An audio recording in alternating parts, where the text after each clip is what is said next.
siya at top passer. Pero sa semifinals, para nakalimutan niyang mamasa dahil meron lamang siyang 4 assists. Bilang sa kanyang average na almost 8 assists per game sa Olympics. Makakaharap naman ng Germany ang Serbia sa bronze medal round matapos mabalikan ng Team USA sa kabilang game. Sa first quarter, ang Serbia lamang panon 31-23 pero si Steph nasa 17 points na nung first quarter nagpaulan pa ng 3-point shot. Umabot pa ang lamang ng Serbia sa 17 points bago matapos yung first half. Naibaba lang yun sa 54-43, 15 points noon galing kay Abranovic. Hindi ko alam ulit kung tama yung bigas ka talaga pahirapan din para sa Serbia. Nag-adjust kasi yung defense nila at gumamit na zone defense at man-to-man defense. Pinupuwersa nila ang USA na magkaroon ng 11 pero 10 to 5 sa turnovers. Check mo lang ano? Check pin. Pa rin ang Serbia yung third quarter at ito pa din Yan. nasa 3 minutes na 4. Likod. Na nasa 84 points ang Team USA.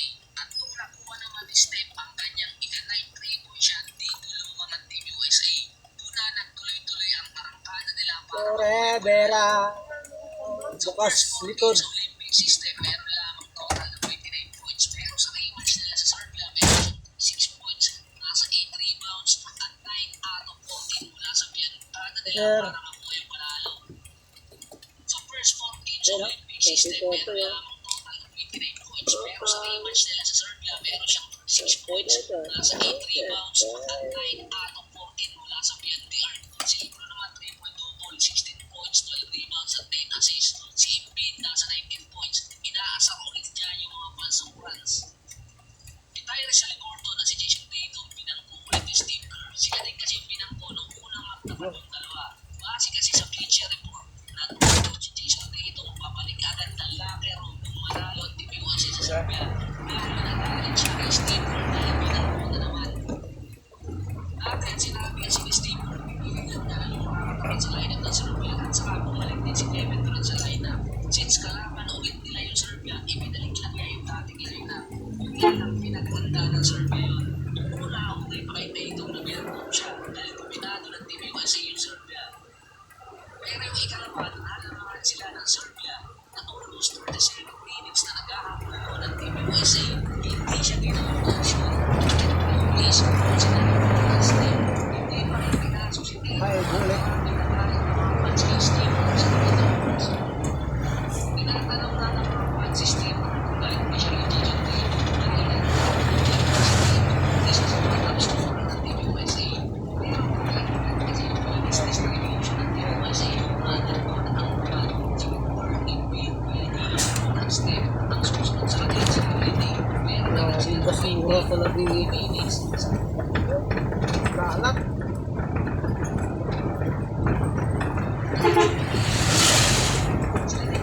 Ginagyo ha, ay sila eh, ginagyo ha.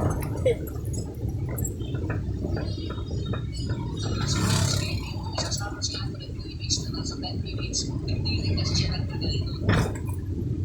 Eh, palayan nila, kung ano sa akin, may dagat. Sa ating yung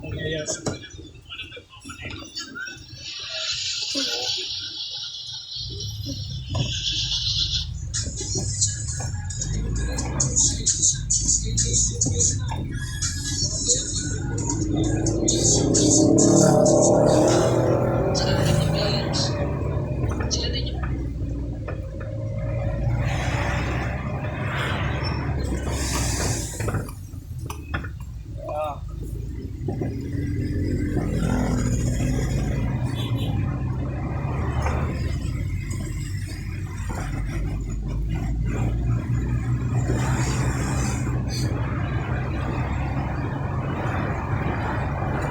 Ah, Big Daddy na namatay! Ano ang ginawa ni Joshua? bubig nila, di na namatay. Nangangong kanin mo. Hindi.